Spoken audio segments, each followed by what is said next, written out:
നമസ്കാരം. റാഫ്റ്റർ ഫുട്ബോളിലേക്ക് അവർക്കും സ്വാഗതം. ലാലിഗയിൽ നാളെ റയൽ മാഡ്രിഡ് സ്വന്തം മൈതാനത്ത് സാന്റിയാഗോ ബെർണാബ്യൂവിൽ ഇറങ്ങുകയാണ്. എതിരാളികൾ ലവാൻഡയാണ്. നാളെ വൈകിട്ട് ഇന്ത്യൻ സമയം 6:30 ഈ മത്സരം. പുതിയ കോച്ചിന് കീഴിൽ ബെർണാബ്യൂവിലെ ആദ്യ മത്സരം.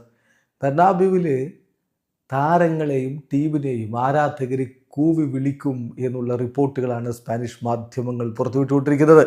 സൂപ്പർ കോപ്പ ഡി എസ്പാനയിലെ പുറത്താവലും കിരീടനഷ്ടം, ഫൈനലിലെ വീഴ്ചയും, അതുപോലെ തന്നെ സാബി അലോൺസോയുടെ പുറത്താവലും, പിന്നെ 17ാം സ്ഥാനത്ത് 2ാം ഡിവിഷനിൽ നിൽക്കുന്ന അൽബാസെറ്റയോട് പൊട്ടി കൊപ്പ ഡെൽറയിൽ നിന്ന് പുറത്തായതും എല്ലാം കൂടി ചേർത്ത് ആരാധകർ വലിയ നിരാശയിലാണ്.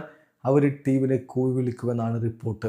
അപ്പോൾ ഈ ഘട്ടത്തിൽ നാളത്തെ കളിക്ക് മുന്നോടിയായിട്ട് ഇന്ന് മാധ്യമങ്ങളെ കണ്ട പുതിയ കോച്ച് ആൽവരോ ആർബിലോയെ ചില കാര്യങ്ങൾ പറയുന്നുണ്ട് ആരാധകരോട്. അദ്ദേഹത്തിൻ്റെ വാക്കുകളിലേക്ക് അദ്ദേഹം പറയുന്നു, ബെർണാബ്യൂവിലേക്ക് തിരിച്ചെത്തുക എന്നുള്ളത് തീർച്ചയായിട്ടും ഞങ്ങൾക്കൊരു മോട്ടിവേഷനാണ്.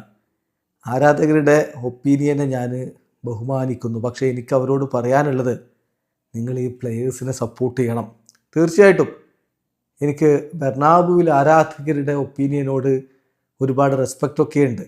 ഞാൻ മനസ്സിലാക്കുന്നു മാഡ്രിഡ് ഫാൻസിന് വലിയ രൂപത്തിൽ വേദനയുണ്ട്, അവർ നിരാശരാണ് ഞങ്ങളുടെ പ്രകടനത്തിലെന്നൊക്കെ. പക്ഷേ ഞാൻ നിങ്ങളോട് വീണ്ടും ആവശ്യപ്പെടുകയാണ്, സപ്പോർട്ട് ചെയ്യണം. ക്ലബിൻ്റെ 123 വർഷക്കാലത്തെ ചരിത്രമെടുത്ത് നോക്കിയാൽ ക്ലബ്ബ് കിരീടം നേടിയിട്ടുള്ളതൊക്കെ ബെർണാബ്യൂ താരങ്ങൾക്ക് പുറകിൽ പാറ പോലെ ഉറച്ചു നിന്ന് സപ്പോർട്ട് കൊടുത്തപ്പോഴാണ്. ഇപ്പോൾ യുവാനിറ്റോ പറയുകയുണ്ടായി 90 മിനിറ്റ്, ബെർണാബ്യൂവിലെ 90 മിനിറ്റ് വളരെ ദൈർഘ്യമേറിയതാണ് എന്നുള്ളത്. അപ്പം ബെർണാബ്യൂ ഞങ്ങളുടെ താരങ്ങളോടൊപ്പം ഉണ്ടാകുമ്പോൾ അതൊരു ശക്തി വേറെ തന്നെയാണ്.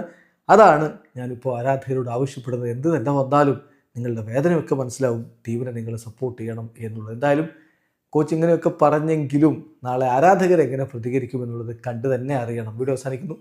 ഫുട്ബോൾ ലോകത്ത് കൂടുതൽ വിശേഷങ്ങളുമായി റാഫ്റ്റോക്സ് എത്താം.